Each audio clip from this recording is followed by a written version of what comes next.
തിരഞ്ഞെടുപ്പിലെ തുടർച്ചയായ തിരിച്ചടികൾക്കു പിന്നാലെ പുനഃസംഘടന കർശനമായി നടപ്പാക്കാൻ കോൺഗ്രസ് പ്രവർത്തക സമിതി തീരുമാനിച്ചു. ഹരിയാനയിലും മഹാരാഷ്ട്രയിലും അടിസ്ഥാന തലത്തിൽ കോൺഗ്രസ് ഘടകങ്ങൾ പുനഃസംഘടിപ്പിക്കും. ഉദയ്പൂർ ചിന്തൻ ശിബിരത്തിൽ കൈക്കൊണ്ടതിൽ നടപ്പാക്കാൻ ശേഷിക്കുന്ന കാര്യങ്ങൾ സമയബന്ധിതമായി പൂർത്തിയാക്കുമെന്ന് സംഘടനാ ജനറൽ സെക്രട്ടറി കെ.സി. വേണുഗോപാൽ പറഞ്ഞു. ചർച്ചയിൽ ഒതുങ്ങാതെ നടപടി വേണമെന്ന സൂചനയോടെയാണ് പ്രിയങ്ക ഗാന്ധി സംസാരിച്ചത്. ഓരോ സംസ്ഥാനത്തിന്റെയും ചുമതലയുള്ള ജനറൽ സെക്രട്ടറിമാർക്കും AICC ഭാരവാഹികൾക്കുമാണ് പാർട്ടിയെ അടിസ്ഥാനത്തിൽ സജ്ജമാക്കേണ്ട ബാധ്യതയെന്ന് പ്രിയങ്ക ഓർമ്മിപ്പിച്ചു.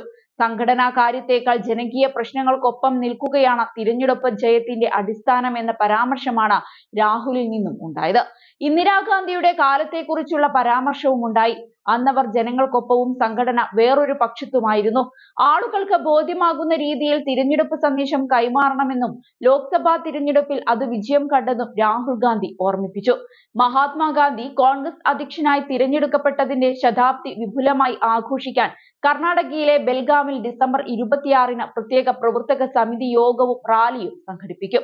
അതേസമയം തിരഞ്ഞെടുപ്പ് കമ്മീഷൻ ഏകപക്ഷീയമായി പെരുമാറുന്നുവെന്ന് ആരോപിച്ച് തിരഞ്ഞെടുപ്പ് രീതിയിൽ സമഗ്രമാറ്റം കൊണ്ടുവരാനുള്ള ദേശീയ മുന്നേറ്റത്തിന് കോൺഗ്രസ് പ്രവർത്തക സമിതി ആഹ്വാനം ചെയ്തു.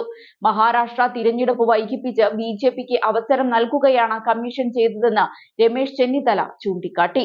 യന്ത്രത്തെക്കുറിച്ച് സംസാരിക്കാതെ തിരഞ്ഞെടുപ്പ് കമ്മീഷനെ തന്നെ ചോദ്യം ചെയ്യുന്ന രീതിയിൽ പ്രചരണം വേണമെന്ന് ഗൗരവ് ഗൊഗോയ് വ്യക്തമാക്കി.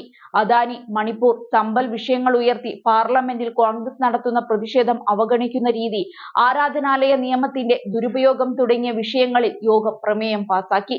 ജമ്മു കശ്മീരിൽ കൂടുതൽ മികച്ച പ്രകടനം കാഴ്ചവെക്കാമായിരുന്നുവെന്നും ഹരിയാനയിലെയും മഹാരാഷ്ട്രയിലെയും ഫലത്തിൽ അവിശ്വസനീയതയുണ്ടെന്നും വിലയിരുത്തി. അതേസമയം മഹാരാഷ്ട്രയിലെ കനത്ത തിരിച്ചടിക്ക് കാരണങ്ങളിലൊന്ന് പാർട്ടിക്കുള്ളിലെ തർക്കമാണെന്ന് AICC അധ്യക്ഷൻ മല്ലികാർജുൻ ഖാർഗെ പറഞ്ഞിരുന്നു. വർക്കിംഗ് കമ്മിറ്റി യോഗത്തിലാണ് ഖാർഗെയുടെ ഈ പ്രതികരണമുണ്ടായത്. പരാജയത്തിൽ നിന്നും ഇനിയെങ്കിലും പാഠം ഉൾക്കൊണ്ട് മുന്നോട്ടു പോകാൻ തയ്യാറാകണമെന്നും അദ്ദേഹം യോഗത്തിൽ നേതാക്കളോട് പറഞ്ഞു. ലോക്സഭാ തിരഞ്ഞെടുപ്പിൽ കോൺഗ്രസ് ശക്തമായൊരു തിരിച്ചുവരവാണ് നടത്തിയത്. നിയമസഭാ തിരഞ്ഞെടുപ്പുകളിൽ സാഹചര്യങ്ങൾ കോൺഗ്രസിന് അനുകൂലമായിരുന്നു. സാഹചര്യം അനുകൂലമെന്നതിന് അർത്ഥം വിജയം സുനിശ്ചിതമാണെന്നല്ല. ആ സാഹചര്യത്തെ മികച്ച ഫലം നേടാൻ പാകത്തിൽ ഫലപ്രദമായി ഉപയോഗിക്കാൻ നമുക്ക് സാധിക്കണം. എന്തുകൊണ്ടാണ് സാഹചര്യത്തെ ഉപയോഗപ്പെടുത്താൻ നമുക്ക് സാധിക്കാത്തത്? ഇനിയെങ്കിലും ആത്മപരിശോധന നടത്തേണ്ടതുണ്ട്. പരാജയത്തിന്റെ കാരണങ്ങൾ തിരിച്ചറിയണമെന്നാണ് ഖാർഗെ ഈ അവസരത്തിൽ പറഞ്ഞത്.